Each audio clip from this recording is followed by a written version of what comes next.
ना question number 14 जो है वो आपका, वो भी 13 की तरह का ही क्वेश्चन है। इसमें इन्होंने गिवन दे रखा है how many multiples of 4 lie between 10 and 250। तो 10 और 250 के बीच में 4 के कितने मल्टीपल लाई करते हैं। उसके लिए हम क्या करेंगे कि 10 को हम 4 से डिवाइड करके देखेंगे। तो हम वही जैसे हमने पहले किया था कि व्हाट शुड बी एडेड, तो कुछ इस तरीके से मल्टीप्लाई करेंगे तो हमारी फर्स्ट टर्म आ जाएगी। और फिर हम 250 को डिवाइड करेंगे और हम करेंगे व्हाट शुड बी सबट्रैक्टेड। तो यहाँ पर हमने सबसे पहले 4 से 10 को डिवाइड किया, ठीक है, 4 2 ज़ा 8 2। अब जब एडेड वाला क्वेश्चन होता है तो हम क्या करते हैं, फर्स्ट एक और टर्म आगे की लेते हैं। तो यहाँ पर हम आगे की टर्म लेंगे तो ये हो जाएगा 4 3 ज़ा 12, ठीक है। तो 12 माइनस 10 दैट इज 2। तो 2 should be added to 10 so that it becomes divisible by 4।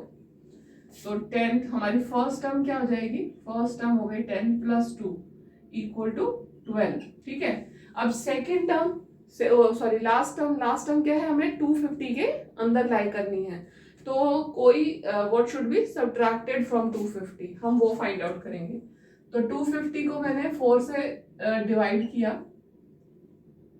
4 6 ज़ा 24, 10 4 2 ज़ा 8 2 शुड बी सबट्रैक्टेड फ्रॉम 250, ठीक है।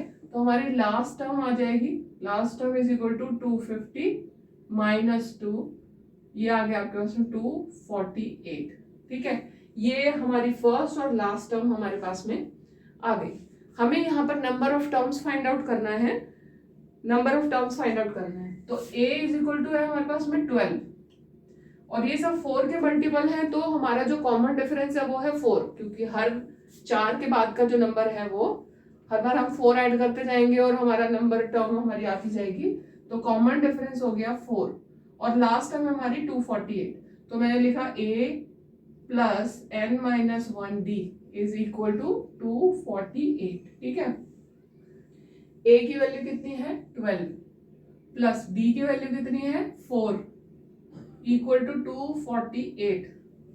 अब इसे हमने ब्रैकेट को खोल लिया, 4n minus 4 is equal to 248।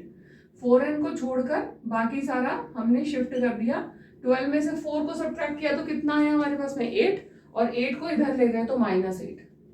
तो ये हो गया 240, 4n is equal to 240n divide कर दिया, मेरे पास आ गया number of terms is equal to 60। तो ये हो गया आपका क्वेश्चन नंबर 14 कंप्लीट हो। क्वेश्चन नंबर 15 में आपको गिवन है 2 एपीज, एक ये और एक ये एपी गिवन है यहाँ पर। अब इनको करने के लिए आपने क्या करना है कि हमें कोई ऐसा n number, common number find out करना है जो नंबर दोनों को सेटिस्फाई करे, मतलब दोनों में एक इक्वल टर्म आ रही है और सेम उस पर आ रही है, सेम नंबर पे आ रही है वो टर्म, जो टर्म का जो नंबर है वो nth टर्म जो है वो n की वैल्यू जो है दोनों में बराबर आ रही है। तो हम यहाँ पर क्या करेंगे, दोनों की nth टर्म का फॉर्मूला लगाएंगे और दोनों को इक्वल कर देंगे, ठीक है। तो यहाँ पर हमारा जो फर्स्ट टर्म है वो कितना है 63 और कॉमन डिफरेंस कितना है 2। यहाँ पे हमारी फर्स्ट टर्म है 3 और कॉमन डिफरेंस है 7। तो हमने किया यहाँ पर 63 प्लस n माइनस 1 इंटू में 2, और यहाँ पे कितना हो गया 3 प्लस n माइनस 1 इंटू में 7, ठीक है। तो 63 ये दोनों इक्वल हो गए, 63 plus 2n minus 2 equal to 3 plus 7n minus 7। अब इसको सॉल्व कर लो, जो इन दोनों को हमने सॉल्व किया 63 minus 62 61 plus 2n is equal to 3 minus 7 7n minus 4 हो गया ये।